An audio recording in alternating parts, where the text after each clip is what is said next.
Seja bem-vindo a mais um vídeo. Deixe seu like como forma de prestigiar os conteúdos.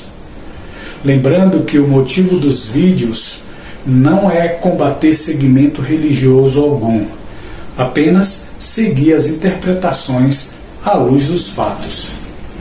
No vídeo anterior, vimos que subiu do mar, ou seja, dentre as nações dos gentios, mais especificamente entre as nações europeias, uma besta, que tinha 7 cabeças e 10 chifres, e sob seus chifres 10 diademas. No livro de Mórmon, em 1 Nefe, capítulo 13, verso 4, Nefe interpreta esses símbolos dizendo: "E aconteceu que vi entre as nações dos gentios a formação de uma grande igreja." No capítulo 14, verso 11, ele viu a prostituta de toda a terra que se assentava sobre muitas águas, e tinha domínio sobre toda a terra, entre todas as nações, tribos, línguas e povos. Vimos que essa grande igreja governou o mundo por 1260 anos, que deu início em 538 e foi até 1798, e que por ordem de Napoleão o papado foi ferido de morte. Apocalipse 13:3 diz: "E vi uma de suas cabeças como ferida de morte." No entanto, na continuação desse versículo, diz que "e sua chaga mortal foi curada, e toda a terra se maravilhou após a besta." É impressionante que em um pequeno versículo contenha 2 grandes eventos históricos. O momento em que o papado foi ferido de morte ficou 131 anos sem seu poder de influência entre as nações. Mas chegou o momento em que essa chaga mortal foi curada. É a esse ponto que vou me ater agora. E sua chaga mortal foi curada. No ano de 1919, formou-se na Itália o Partido Católico. Nesse mesmo ano, Benito Mussolini, um jornalista de Milão, começou a organizar o Partido Fascista. Em 1920, Mussolini elegeu-se para a Câmara dos Deputados. Em 1922, a milícia fascista ocupou várias cidades do norte da Itália, e 50 mil milicianos tomaram parte na famosa Marcha sobre Roma. Nas eleições de 1923, os fascistas conseguiram a maioria na Câmara dos Deputados, e Mussolini estava com o poder nas mãos. A Igreja de Roma ajudou Mussolini a chegar ao poder com a finalidade de conseguir a cura da chaga mortal que sofreu em 1798. Para isso, a referida igreja precisava do histórico Tratado de Latrão. Nas eleições que antecederam o Tratado de Latrão, o Papa exigiu que os católicos se retirassem da política e apoiassem Mussolini. O Papa Pio XI fez declarações públicas de apoio a Mussolini. Disse ele: "Mussolini é o homem enviado pela providência." O forte Partido Católico obedeceu à ordem. Chovia fortemente em Roma no dia 11 de fevereiro de 1929, quando diversos automóveis conduzindo o cardeal Gasparri e sua comitiva partiu para o Palácio de Latrão. Quando os relógios das igrejas batiam meio-dia, penetrou no palácio o primeiro-ministro Mussolini, representante do rei da Itália, que foi recebido no vestíbulo pelos representantes do Papa. Estavam presentes apenas poucos altos dignatários da Igreja e do Estado. O cardeal Gasparri e o ministro Mussolini assinaram os 3 documentos que constituíam o tratado. Terminadas as assinaturas, os sinos de São João de Latrão soaram. O cardeal Gasparri deu como presente a Mussolini a caneta de ouro que o Papa havia oferecido para a assinatura. O episódio todo não durou mais do que 30 minutos. Devido ter sido assinado no Palácio de Latrão, o tratado passou a ser conhecido como o Tratado de Latrão. Além de restabelecer o poder temporal dos papas, o Tratado de Latrão continha outras disposições, tipo, o Papa renunciava às suas reclamações quanto à cidade de Roma e os antigos estados papais. O governo italiano comprometia-se a pagar-lhe uma indenização de 1 bilhão de liras em papéis do Estado e 750 milhões de liras em dinheiro, pelas propriedades da igreja tomadas em 1870. Partes desses fundos foram usados para abrir o Banco do Vaticano. O catolicismo se tornaria a religião oficial da Itália e seria estabelecido o ensino religioso nas escolas. As leis civis italianas que estivessem em conflito com as leis da Igreja seriam modificadas de modo a ficarem em harmonia. O escritor Dom Charquet descreve as cenas desse memorável dia para o papado. As pessoas que tiveram a sorte de se encontrarem em Roma em 11 de fevereiro de 1929 jamais esquecerão esse grande dia. Toda a cidade de Roma parecia ter se encaminhado para a Basílica de São Pedro. Mais de 70 mil pessoas de todas as categorias, desde o homem do campo até o fidalgo, acotovelavam-se no interior da Basílica. 200 mil pessoas esperavam na praça debaixo de chuva. Por fim, soaram as trombetas de prata e o Santo Padre deu entrada na Basílica no seu trono portátil. Estava paramentado de branco e trazia à cabeça a tríplice coroa. Embora o Tratado de Latrão tivesse sido assinado no dia 11 de fevereiro, só entrou em vigor no dia 7 de junho. Nesse intervalo, organizou-se o governo do novo país. As portas de bronze do Vaticano, fechadas, rodaram nos seus gonzos, aberto pela guarda suíça. Os guardas do Palácio do Vaticano tomaram posição nas novas fronteiras da cidade. Esse minúsculo país, o Vaticano, tomou seu lugar entre as nações do mundo. Na madrugada de 20 de dezembro de 1929, quinto aniversário de sua ordenação sacerdotal, o Papa Pio XI, acompanhado de pequena comitiva, saiu do Vaticano em um automóvel e atravessou a cidade de Roma, dirigindo-se à igreja de São João de Latrão. Após a missa, subiu ao trono e regressou para o seu reino. Essa foi uma viagem histórica, porque foi a primeira vez que o Papa atravessou a cidade de Roma por muitos anos. A questão romana estava encerrada.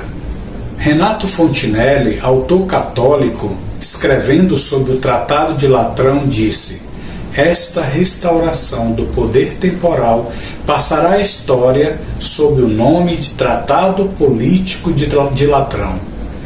Assim, a Santa Sé recobra, aos olhos do mundo, com a sua independência, o principado civil necessário a seu magistério universal.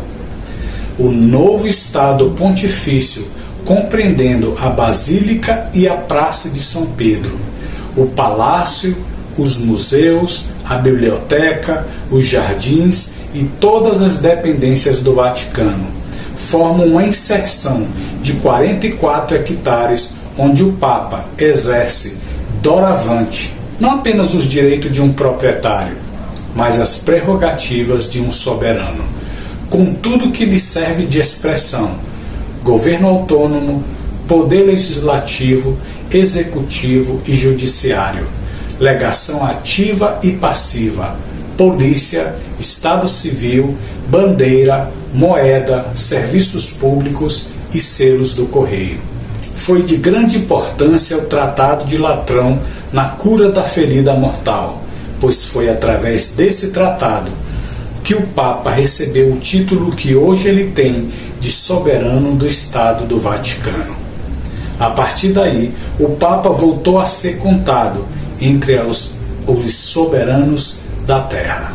O relator oficial da Igreja, descrevendo esse histórico acontecimento, disse: "Estamos testemunhando agora o significado deste documento. Ao fluir a tinta dessas penas, estará sendo curado a ferida." O Tratado de Latrão, em 1929, deu início da cura da ferida mortal, porque devolveu ao Papa o reino perdido.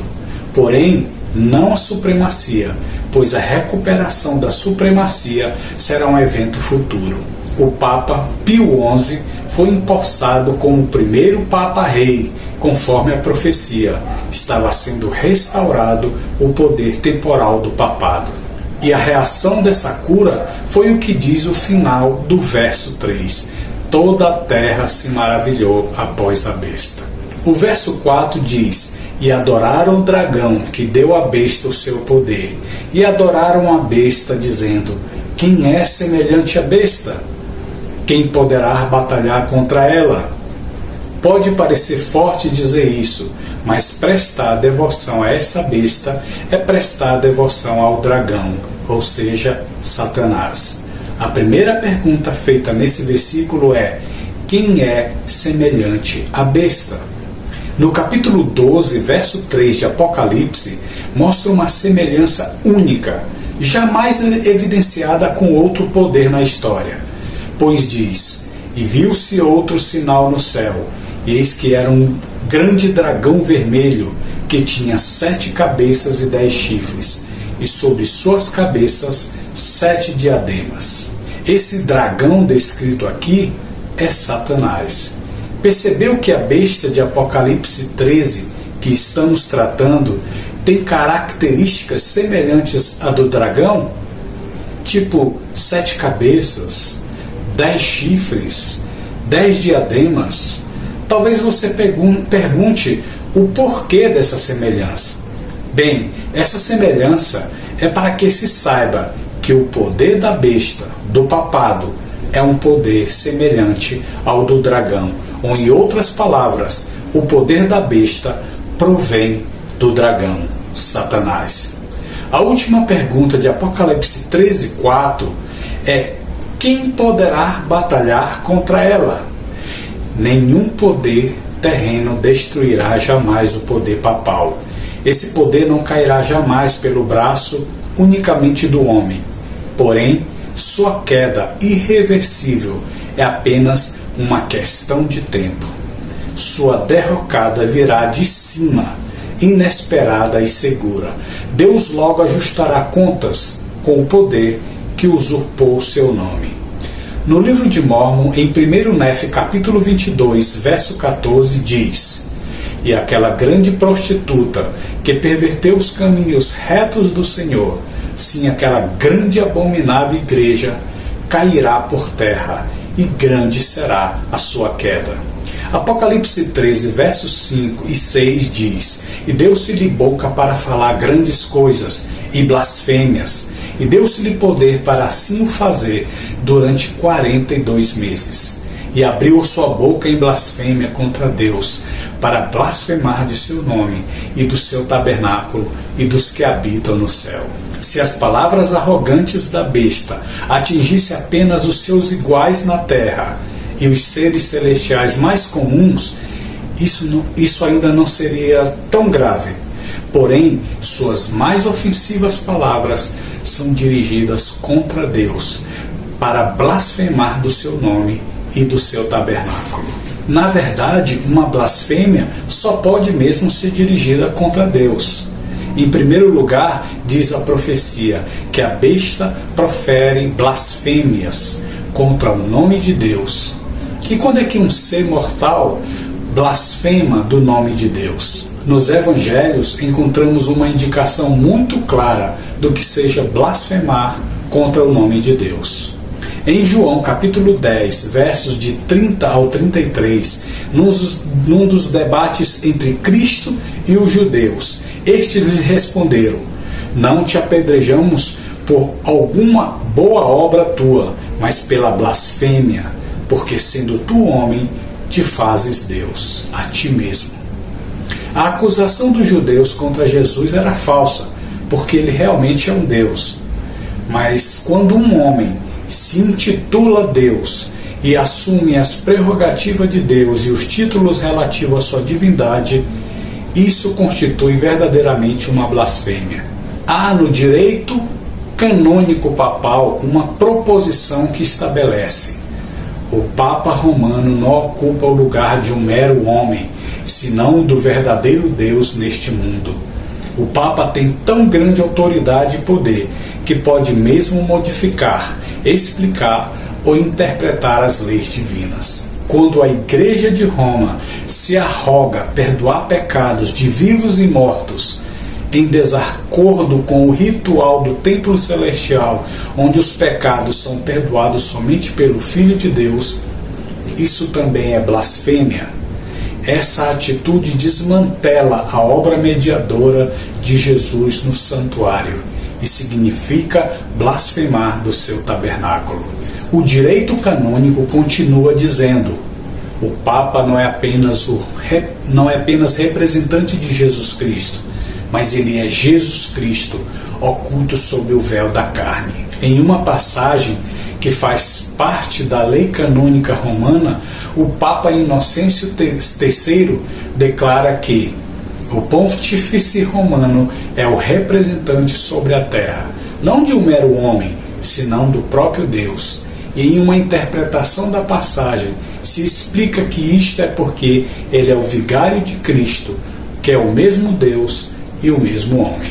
Em Dignidade e Deveres do Sacerdote diz: com respeito ao corpo místico de Cristo, ou seja, todo fiel, o sacerdote tem o poder da chave, ou o poder de libertar pecadores do inferno, ou fazer com que mereçam o paraíso, e de transformá-los de escravos de Satanás em filhos de Deus.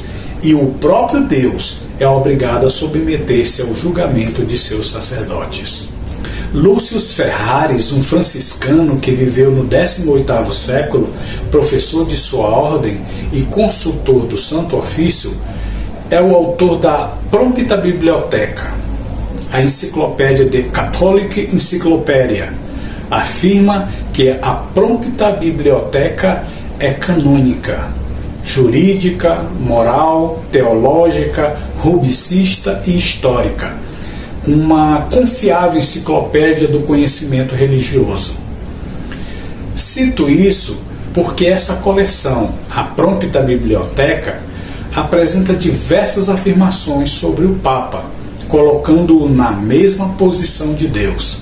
Veja isto: o Papa é de tão grande dignidade e tão exaltado que não é um mero homem, mas é como se fosse Deus e o vicário de Deus. O Papa é coroado com uma coroa tríplice, do Rei do Céu, da Terra e das regiões inferiores, de modo que, se fosse possível que os anjos errassem, ou que pudessem pensar de maneira contrária à fé, eles poderiam ser julgados e excomungados pelo Papa. O Papa é como se fosse Deus na Terra, o único soberano dos fiéis a Cristo, o maior Rei dos Reis, tendo plenitude de poder. Por quanto tempo durariam essas blasfêmias? O final do verso 5 diz: e deu-se-lhe poder para assim o fazer, durante 42 meses.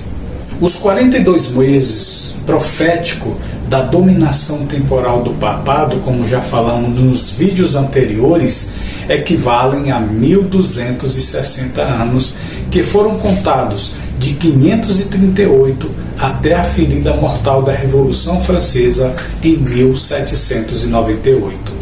Vimos que no ano 538 o catolicismo foi estabelecido como religião oficial do Estado. o bispo de Roma foi declarado a cabeça de todas as igrejas. O paganismo cedeu lugar ao papado. O dragão deu à besta o seu poder, o seu trono e sua autoridade. E começaram então os 1260 anos da opressão papal. Vimos que esses 42 meses têm essa interpretação dada pelo tempo profético de 1260 anos. Mas também esse tempo ele pode ter uma aplicação dupla. O que quer dizer isso? Ele também pode ter uma aplicação de 3 anos e meio, ou seja, 42 meses literais, em que a Igreja Católica Romana recuperará sua supremacia mundial perdida. Isso no tempo do fim, que marcará o mesmo período de tempo das duas testemunhas, que profetizarão a nação de Israel por 42 meses, conforme descrito em Apocalipse 11, 2 e 3. Quanto a esse tempo de 3 anos e meio literais no tempo do fim, você entenderá isso mais à frente. Chegamos ao final de mais um vídeo e no próximo vídeo daremos continuidade ao capítulo 13. Dê seu like e mais conteúdos virão. Um grande abraço e até o próximo vídeo. Até mais!